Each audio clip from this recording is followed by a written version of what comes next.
Another theory for the assassination is that somebody had hired an assassin to murder Dando as a revenge for their being convicted as a result of evidence garnered by Crime Watch viewers. Probably the most interesting example of a criminal who might fit the bill is Kenneth Noye. A number of details about Kenneth Noye's case do cause one to pause and consider a possible link. In his time, Noye was a major gangland criminal. He was sentenced to 14 years in 1986 for helping to launder proceeds of the Brinksmat robbery. He killed a police surveillance officer in the grounds of his own home, but his defence of self-defence was accepted. Noye was involved in an incident in 1996 whilst driving his Range Rover, where he is said to have stopped at traffic lights, got out of his car and stabbed Stephen Cameron to death with a 9-inch knife on an M25 slip road. It was described as a road rage attack, but I have seen on internet forums people claiming it could have been a drug-related killing. Within days of that killing, an e-fit was released and broadcast on Crime Watch. Shortly after that, it was announced in the press that police were seeking Kenneth Noye in relation to the murder. After watching the broadcast, Noye was rapidly whisked out of the country in a helicopter belonging to his friend Johnny Palmer. At the end of August 1998, Noye was apprehended on the Costa del Sol, and on the 26th of April 1999, whilst Noye was in prison awaiting trial, Jill Dando was killed.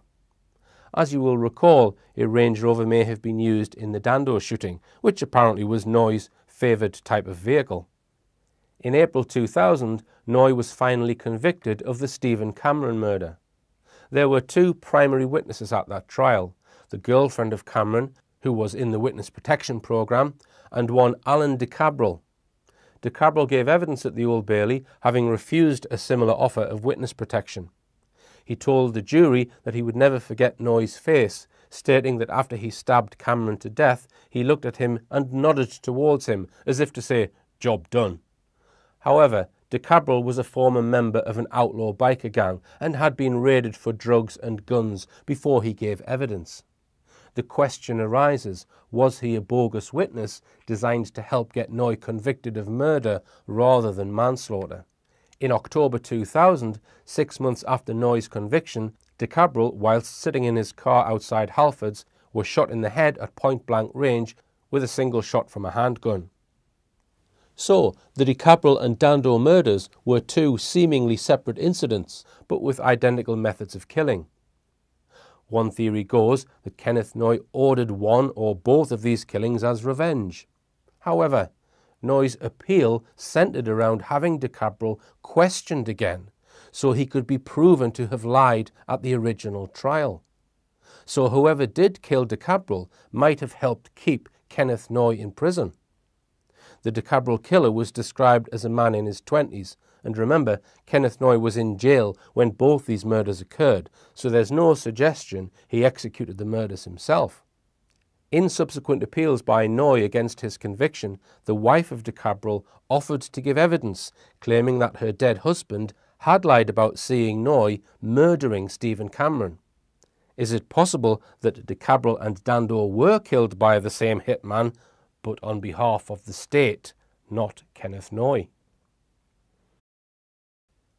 The next and final possible motive I want to delve into for the assassination of Jill Dando is linked to the possibility that she knew about organised abuse of children by personalities including Jimmy Savile at the BBC, and that she tried to expose this by informing senior management in the mid-1990s. In July 2014, a report appeared in the Daily Star Sunday exploring these claims, and it was implied that this may have prompted a revenge attack on Jill. Since this article was published, the theory has gained a very large following. Some very interesting films have been produced, which can be viewed online, that explore the links between Jill Dando, her close friend Cliff Richard, and Jimmy Savile, and explore theories that Jill Dando was murdered because of what she knew about establishment paedophilia.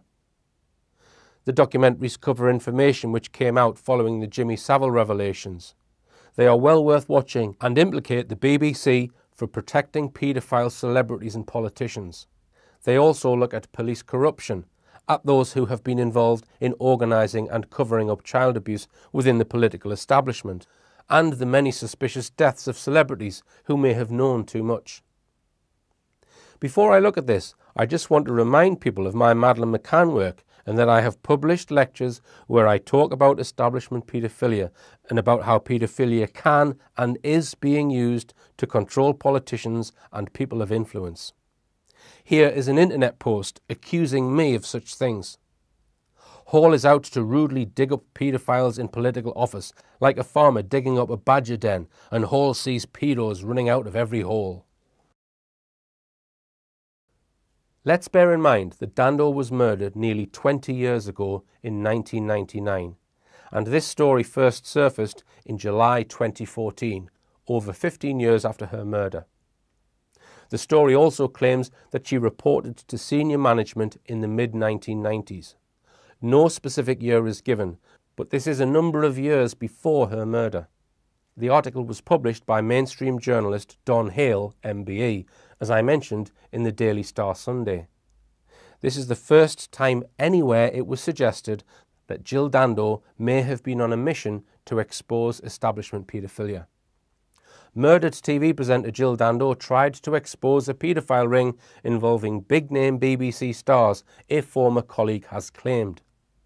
According to the retired BBC worker, the Crime Watch host was told that DJs, stars and corporation staff were involved in organised abuse. But when she tried to get bosses to investigate the alleged ring and other abuse complaints inside the BBC, no one wanted to know, the former friend said. Undeterred, Jill is said to have raised the claims with senior management in the mid-1990s, but no investigation took place. The TV host was shot dead a few years later on the doorstep of her London home.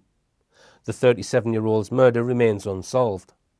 Her ex-colleague, who asked to remain anonymous, said, "I don't recall the names of all the stars now, and I don't really want to implicate anyone, but Jill said they were surprisingly big names. I think she was quite shocked when told about images of children and that information on how to join this horrible paedophile ring was freely available." Jill said others had complained to her about sexual matters and that some fellow female workmates also claimed they had been groped or assaulted. Nothing had been done, and there seemed to be a policy of turning a blind eye. The source told how female colleagues went to Jill, who was then one of the best-known faces on TV. She said, "I think it was in the mid-1990s. Jill was working on almost everything then, including Crime Watch and Holiday. She was seen as the face of the BBC and a magnet for women with problems. She compiled a file of complaints, but she was not really an investigative journalist, just a presenter. She passed the information to someone else, and they gave it back. No one wanted to know. I do remember that she gave a file to senior management. I don't think she heard any more." Other women who complained told Jill they didn't want to risk their careers by making official statements against individuals, as they would lose their jobs, and that bosses seemed to ignore it. "We all decided the best way was to keep our heads down and to always try to go somewhere with a colleague. The BBC said it would look into the allegations, but added, 'We have not seen anything to substantiate these claims.' Presenters Liz Kershaw and Miriam O'Reilly have both made allegations of sexual harassment at the BBC.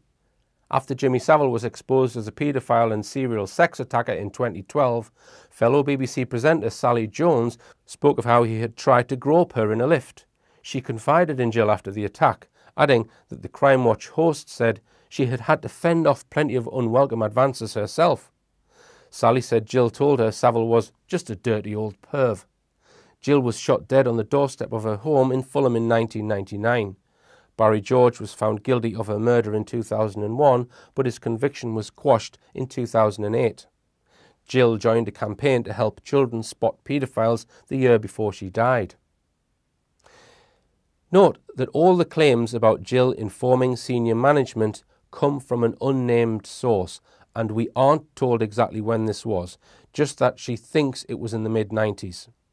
The bit at the end featuring Sally Jones is a rehash of the same claims made in a Daily Mail article dating back to 2012. It looks like the Sally Jones part was added to the article so that we at least have one person who is named talking about Dando in relation to Savile. And we need to be clear, The article does not claim that Sally Jones knew anything about Jill Dando informing senior management. That person is not named. We need to go back in time a little to put these articles into context. Jimmy Savile died in October 2011, and at that time, every mainstream publication praised him in their obituaries for his endless charity work. Not a hint that he was a ruthless paedophile who preyed on just about anyone he could get his hands on. Not until a year later did the media, overnight it seemed, change their opinion and went into overdrive, suddenly being able to find dozens of victims ready to testify to his disgusting behaviour. It was as though a high-up decision was made in September 2012, which gave the media a green light to go after him. The first major expose was aired on ITV in a programme called Exposure on the 3rd of October 2012, and the BBC had prevented an item on a Newsnight programme from being aired, which investigated Savile almost a year earlier, just after his death. So why weren't mainstream media exposing him before 2012, or for that matter, before his death? So, at that time, when the dam burst in October 2012, Sally Jones was one of dozens of others who the media published statements from within a tidal wave of truth about the disgusting, lecherous vulture that was Jimmy Savile. BBC's Sally Jones, "Pervert Savile groped me in lift," and Jill Dando warned me of unwelcome advances at breakfast time office. Sally Jones' close encounter with Jimmy Savile remains one of the worst EU moments of her life. Acrid taste of cigar smoke almost made me retch as I froze, cringing as he ran one hand up my waist and fumbled for my breast. So I ask the question, why was Don Hale's article published nearly 2 years later on the 21st of July 2014? Did the unnamed source only come forward in July 2014 after keeping quiet for almost 20 years? What prompted the source to come forward? There is no mention in the article from the source that they reported this information to the police after Dando was murdered.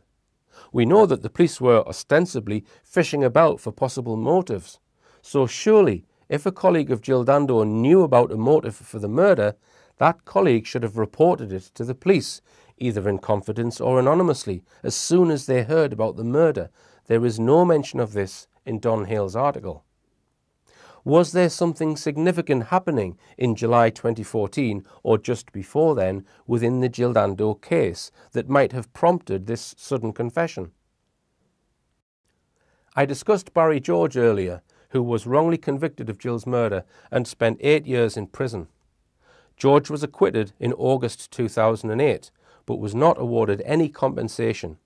Understandably, George has been trying unsuccessfully to get compensation to this day. It was reported in this article in the Daily Telegraph on the 16th of March 2014, Barry George takes compensation claim to Europe. Barry George, the man wrongly accused of murdering TV presenter Jill Dando, is taking his £1 million compensation claim to the European Court of Human Rights. In April 2010, it emerged that the Ministry of Justice had denied Mr. George's claim of £1.4 million compensation. A High Court application for compensation was refused, with judges rejecting his claim that the Justice Secretary had unfairly and unlawfully decided he was not innocent enough. Then last year, judges at the Court of Appeal ruled Mr. George was not innocent enough to be eligible for a payoff, and the case was thrown out. Now, in a last-ditch attempt for former stuntman, originally from Walsall, West Midlands, he is taking his claim to the European Court of Human Rights. So to put it another way, a court which is outside of the UK and is therefore not subject to any interference by UK authorities or MI5 is going to be looking at the Jill Dando case. Think about that. Because in order to determine whether Barry George should get compensation, the court would surely have to look at the evidence within the case files. If this case was a cover-up, I don't think MI5 would be happy that the European Court of Human Rights is going to be re-examining their crooked investigation. So the question does arise, and it is an uncomfortable question for me to ask. Was the Don Hale article put out into the media as a result of this legal development? Is the article a red herring designed to muddy the waters with another bogus motive? If Dando was killed because of what she knew about David Copeland and knew he could have easily been arrested after the Brixton nail bomb, then the Savile story has provided an effective diversion. I will leave it up to you to decide. I am not ruling out any of the motives discussed in this film altogether, including the Savile motive. Right, I've just spoken to Peter Morpurgo, who was the studio director of the final show that Jill Dando recorded for Crime Watch UK. Elderly-ish chap, probably in his mid-70s. He's retired, but really nice guy. He answered all my questions and he seemed very, very cooperative. Now let me go through some of the things that I discussed with him. It was just at his front door. I didn't try and get in his house or ask for him to go on camera or anything like that. So I told him that I was researching the Jill Dando case. Could I ask him a few questions? He said no problem. Now I asked him if he can remember her talking about anything in particular at the end of the show. And what he said was, generally speaking, they would prepare things before the show, and after the show there wouldn't be that much discussion. She would go off and do her holiday programs, the production team would go off and work on other programs.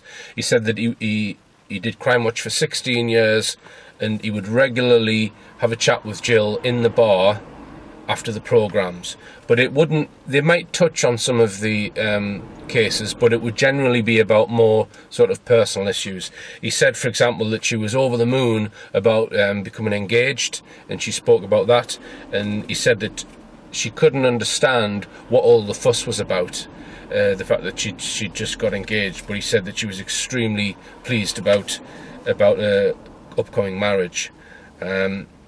So I asked him specifically about the Brixton nail bomb, and I asked him if he could remember that was discussed on the programme. He had no recollection of it at all. And then when I asked him that, he said, well, I've been doing this for 16 years, there's multiple cases on every show. He says, there's no way I could remember that. So there's no recollection of Jill announcing that there was men on the roof with binoculars. Now, I did discuss the whole Savile theory with him, and he hadn't even heard of that theory, right? I said to him, well, there are a number of conspiracy theories about Jill's death. One of them is involving Jimmy Savile, and he kind of frowned and said, Jimmy Savile? And I said, yeah, well, it's alleged. So some people allege that she was going to blow the whistle on Savile and uncover is what we all know now, basically, and who he was linked to.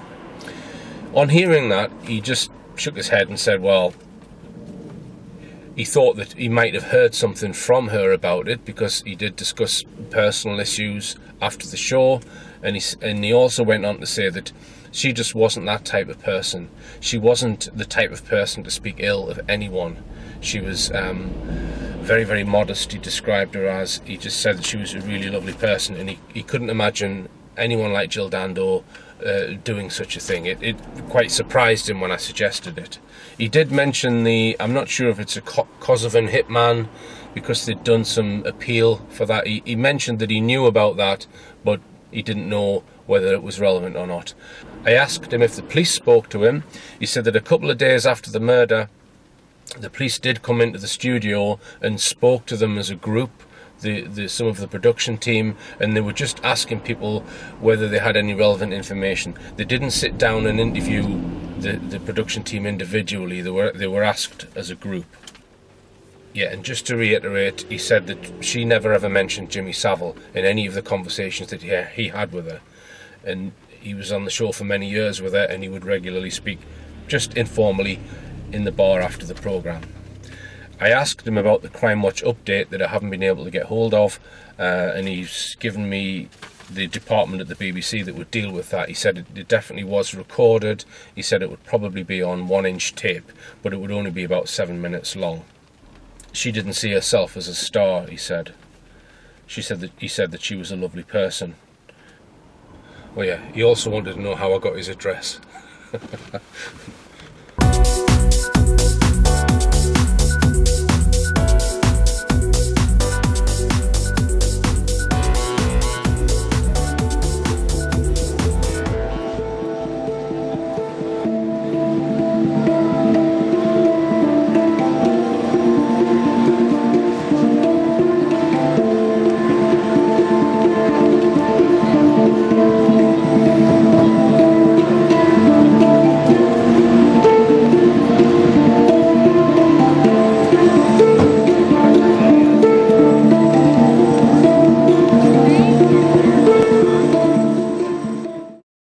I've just remembered part of the conversation that I had with Peter Morpurgo, who was the studio director of the last show featuring Jill Dando.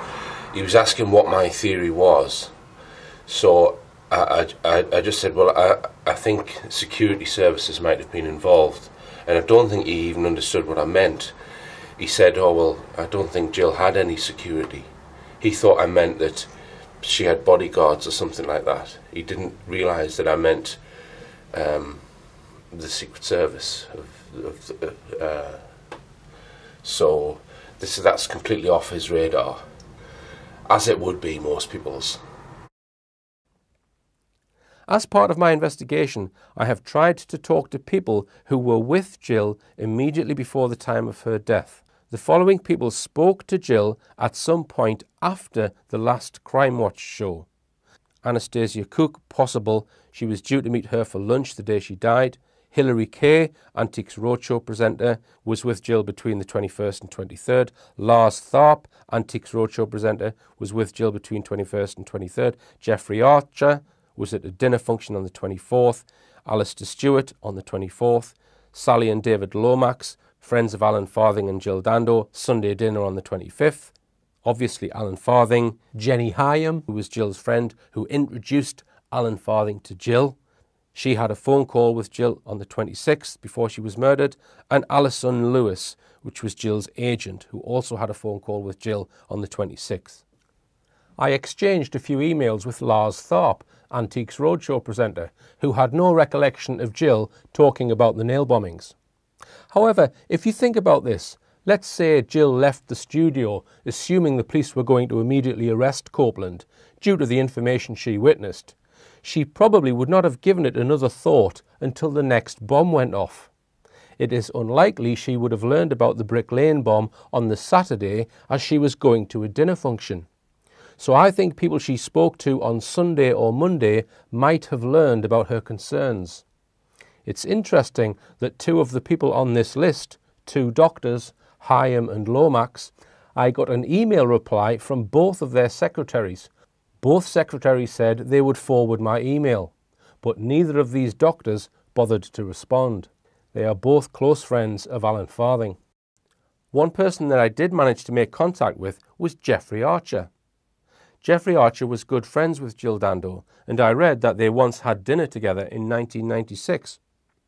On Saturday the 24th of April 1999, which was the night of the second nail bomb, just 2 days before Jill's murder, Jill played host with newsreader Alistair Stewart at a charity ball in the National History Museum to raise funds for the Royal British Legion. With her and Alan on the top table was the famous author Jeffrey Archer. Apparently Archer danced with Jill that night, and he also raised money by selling A Dance with Jill Dando to a member of the audience for £400. Anyway, I wondered if Jill mentioned anything to Jeffrey Archer. Did she discuss Tuesday's Crime Watch or mention the Brixton nail bombing? I thought he would be a good person to speak to, so I submitted a query to Jeffrey Archer's website, leaving my mobile phone number, giving a little bit of information about my research. 2 days later, to my total surprise, I got a call on my mobile phone from the man himself, Jeffrey Archer. I was quite surprised that he phoned, so I did not have time to record the call. Right, incredible. I've just had a telephone call of Jeffrey Archer. I kid you not, right? He said that he has no recollection that she mentioned the nail bombs, and he said he was friends with her from Weston-super-Mare, and I did ask him if he'd had dinner with Jill Dando a few years earlier, and he admitted that he had. he said that he knew that she was very close to Cliff Richard because apparently there was some function in Weston-super-Mare that him, Dando and Cliff Richard were at, and he said it was obvious to him then that they were very close. And I mentioned to him some of the theories about Dando possibly going to reveal Savile, and again he appeared not even to have any knowledge of that. He did mention Leon Britton, and he was dismissing the fact that the people think that Leon Britton was involved in paedophilia. But yeah, I kind of give him some of the outline of when the nail bombings occurred in relation to when the Crime Watch programme aired and when she was murdered. The fact that their nail bomb, Crime Watch programme, nail bomb, Jill Dando's murder, nail bomb. And I also, because he was interested, I wasn't quite sure how much to tell him, but I did tell him. I didn't think, well, my thought was, well, if I tell him and he thinks I'm correct, he's more likely to give me information. So I did tell him where I was going with it, and he said, interesting, very interesting. I kind of explained to him that some of these lone nutter events with people who were attached to certain organisations, in his case an extreme right-wing organisation, they're not necessarily acting alone. There may be people behind them, that some of these groups like Combat 18 may even have been set up by intelligence or infiltrated. I know that they're infiltrated by intelligence. And I said to him that, well, maybe he was being watched and the second bomb could have been prevented, and Jill Dando maybe knew that. That's what I said to him, and he seemed very intrigued by that. He sort of said, "Ah, yeah, it's interesting," and he said, "Good luck with what you're doing."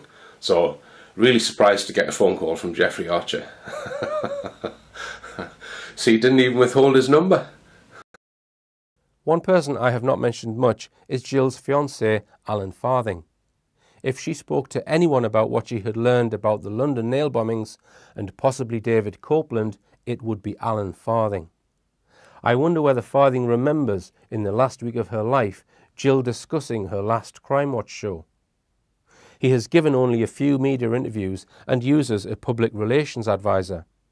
He didn't appear, from what I could gather, apart from the Crime Watch reconstruction, to actively campaign to try and find Jill's killer. He chose to put his trust in the police, and he is somebody who knew of her movements on the morning she was killed. She spent the Sunday night before her death at his house. Some have asked questions about Farthing and whether he played a role in her death. I'll give you my opinion in a second, but I just want to show you one of the questions he was asked by Anna Ford in a TV interview at Kensington Police Station 2 days after the murder, which I find curious. She asked him, "Does it worry you that it may remain unsolved?" Just think about that question. This is 2 days after the murder, when surely everyone was confident that the case will be solved. It's a very negative question. Does it worry you that it may remain unsolved? Who was feeding Anna Ford her questions that day? Does whoever prepared that question have foreknowledge? Foreknowledge that the case was going to remain unsolved, which it absolutely has.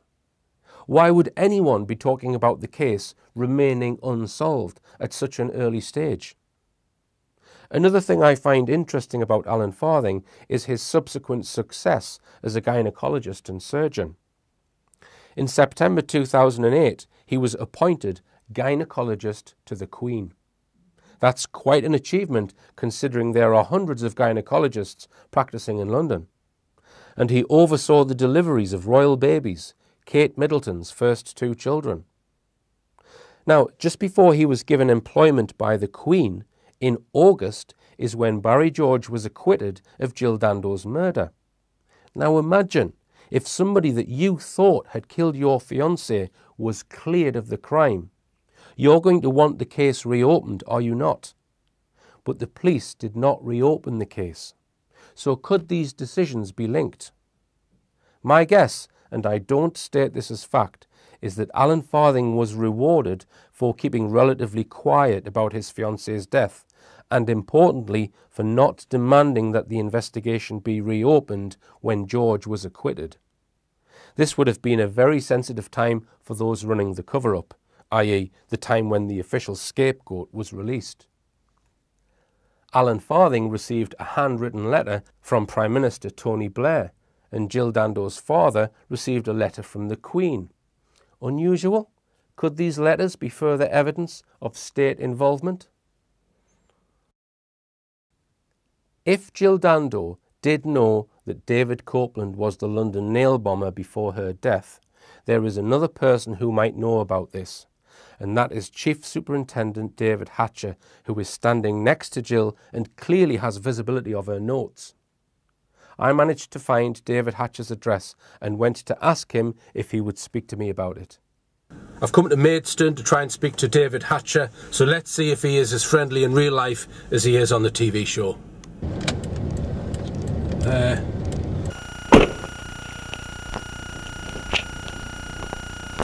This house looked like there was no one in, there was no cars on the drive. I knocked on the door. Sure enough, David Hatcher answers the door. A little bit older, obviously, than when he appears on the Crime Watch show, but it was definitely him. So here's how the conversation went. Hi, David, is it? Yes. Hi, David. My name's Richard Hall. I'm doing some research into the life of Jill Dando. I just wondered if you'd answer a few questions. Why are you doing that? I'm making a film which is exploring some of the theories. Right. Would you like to write to me and tell me what you are doing and why you are doing it? Because I don't undertake cold calls, which is what this is. Whereabouts are you from? I'm from Newcastle originally, but I live in South Wales now. My business is called Rich Planet. I then gave him my business card, which had my name, mobile number and email address on it. I'm making a film exploring the various, some of them conspiracy theories, some of them a bit more solid, let's say. He then looks at the business card. Don't tell me very much, does it? It's got my number on there and my email address. Yeah, no address, no home address, no business address, nothing. It's not terribly professional. I'll put my website address on there if you'd like. Well, I can get that from richplanet.net. It seems a bit odd to me that you came out of the blue. You rock up and hope I might suddenly be here. Who else are you seeing in this area? No one in this area. I've spoken to Jeffrey Archer, Toya Wilcox, and I've also spoken to Peter Morpurgo, who was the studio director. Yes, I know Peter.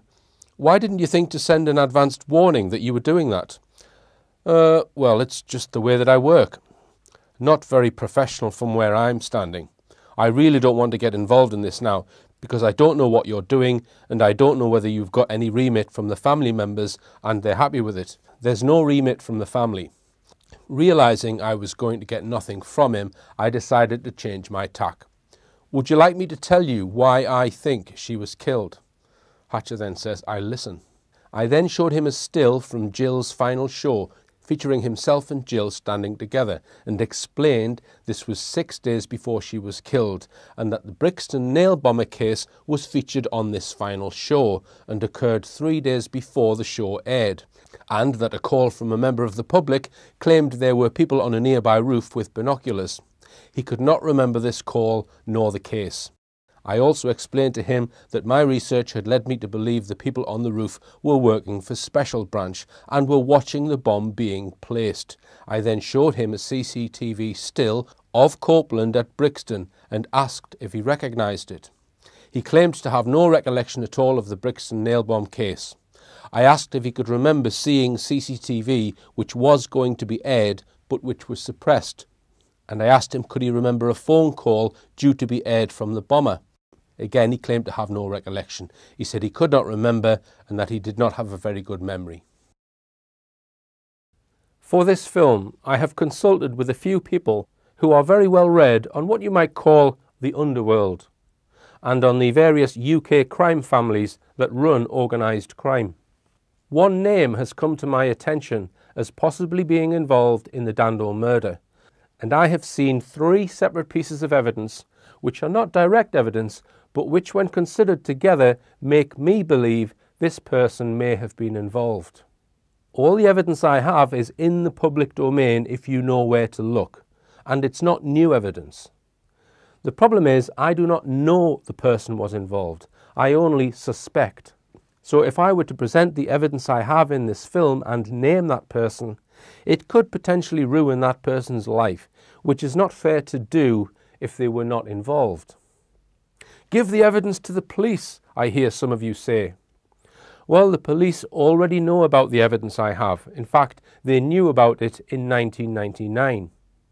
I believe the police, or a small group who were in charge of the investigation, already know who killed Jill Dando. People need to realise we don't live in the world that is portrayed in films, dramas and even documentaries, where there is a clear line between the goodies and the baddies. It's not just members of the public that break the law. The police and government agencies do it too. They know who killed Dando, so me giving them evidence they already have would be pointless. If you want this case solved, you have to become political. I'd like now to point out some other things that were happening at the time of the London nail bombings and the Jill Dando murder. On the 20th of April, which was the same day the Crime Watch show aired, in the United States, a very prominent mass shooting took place at Columbine High School in South Denver. In total, 15 people were killed, including the 2 young perpetrators. Between the 23rd and 25th of April, a NATO summit was being held in the United States in Washington, D.C. So what, you might say? If you do some research, you will discover that NATO has been involved in international terrorism, and some consider NATO a terrorist organisation. You can research Operation Gladio and also NATO's alleged involvement in supporting ISIS if you have the time. It's probably off most people's radar, but at this conference, were they comparing notes about false flag operations involving mind control techniques being run in Britain, Copeland, and the United States, Columbine, both which kicked off immediately before the NATO conference? Afternoon. I've obviously had a report on this. All I would say is that we will carry on the inquiries you would expect us to make in an incident of this kind. These things are outrageous that we will not tolerate, and we'll make every effort to find out who those responsible, and they will be prosecuted and brought to justice. There's no doubt about that at all.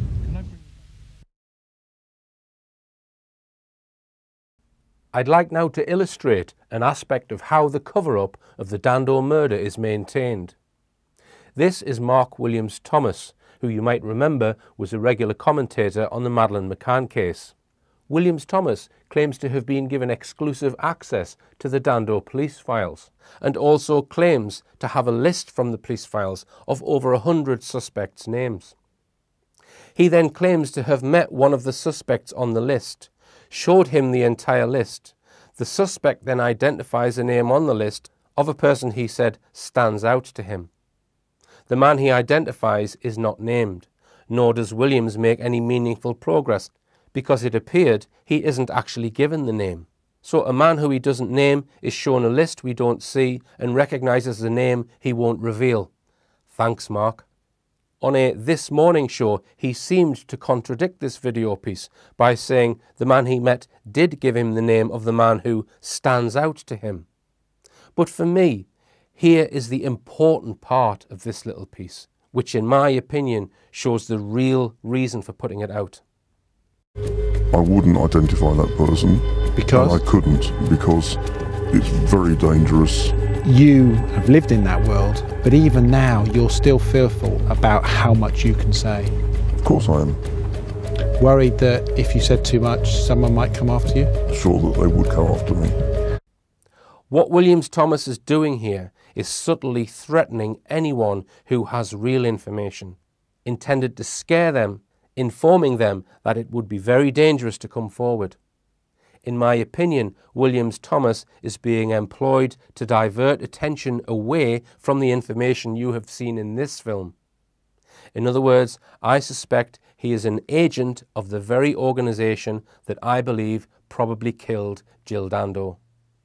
If the police investigation was a cover-up, acting on orders from MI5, as I believe the evidence suggests, why the hell would MI5 then allow the police to give anyone access to the police files? The only logical reason, in my opinion, why they would do this is if that person is part of MI5 and is working as an operative to help them put out media disinformation. Williams Thomas, if you recall, was discussed in my last Madeleine McCann film. Lots of evidence, in my opinion, that he is a state asset, assisting in state cover-ups, but posing as a true crime investigator. Think about it. If the security services are going to put out disinformation about criminal cases into the media, who are they likely to use? They will use fake crime experts, fake retired detectives, fake criminologists. Indeed, in my opinion, the mainstream media is littered with fake investigators, fake reporters, and fake TV shows like Panorama and Dispatches, who might give you some juicy tidbits of information to satisfy your curiosity. But their main hidden motive is to steer you well away from any state involvement, and it is the state who are the ones steering these programs and reporters.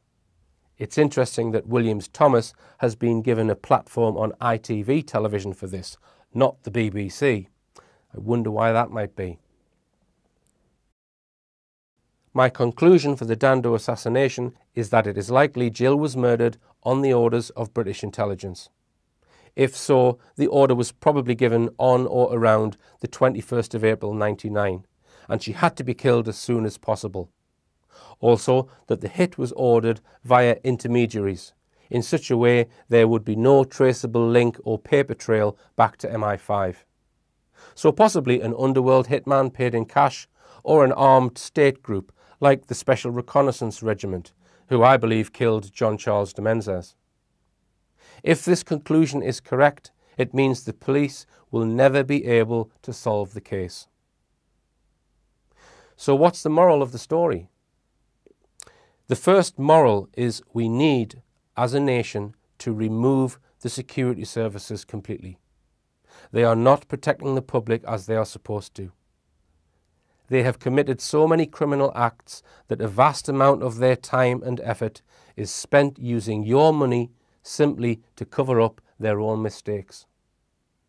The second moral of the story is that we, everyone, you and me, should not wash our hands of responsibility, no matter how difficult that may seem. If you are asked to do something you believe is wrong, or see something that you believe is wrong, you must not take the easy option and keep your head down. You must shoulder responsibility. If individuals are not going to take responsibility, then who the hell is? Too many people go with the flow. Too many people walk the easy path. Too many people are afraid to take a stand. That is why cases like this are able to be covered up, because good men do nothing. I am sure there are people who know exactly why Jill Dando was murdered and know who did it, but have done nothing to bring it into the open. It's never too late for you to put that right.